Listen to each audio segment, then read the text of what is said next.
আসসালামু আলাইকুম। আজকে আমি আপনাদেরকে দেখাবো বিয়েবাড়ি স্টাইলে খুবই মজার খাসির মাংস ভুনার রেসিপি। খুব সহজেই চলুন শুরু করি। তার জন্য এখানে আমি প্রথমেই পাতিলে ৩৫ কেজি খাসির মাংস নিয়েছি।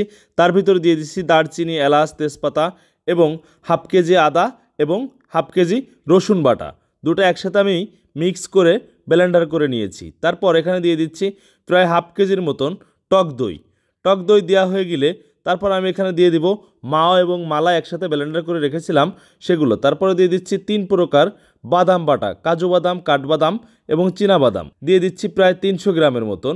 তারপর দিয়ে দিচ্ছি ১০০ গ্রামের মতন মিক্স মশলা বাটা, ২৫ গ্রামের মতন সাদা গোলমরিচ বাটা এবং ৫০ গ্রামের মতন পোস্তর দানা।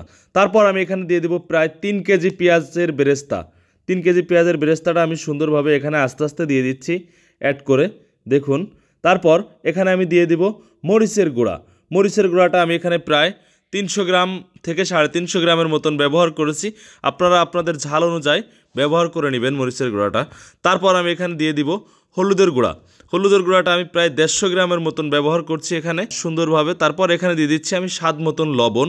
লবণটা আপনারা আপনাদের স্বাদ মতন অবশ্যই দিয়ে দিবেন। তারপর দিয়ে দিচ্ছি প্রায় ১০০ গ্রামের মতন ধনিয়ার গুঁড়া। তারপর এখানে আমি দিয়ে দিব প্রায় ১০০ গ্রামের মতন জিরার গুঁড়া।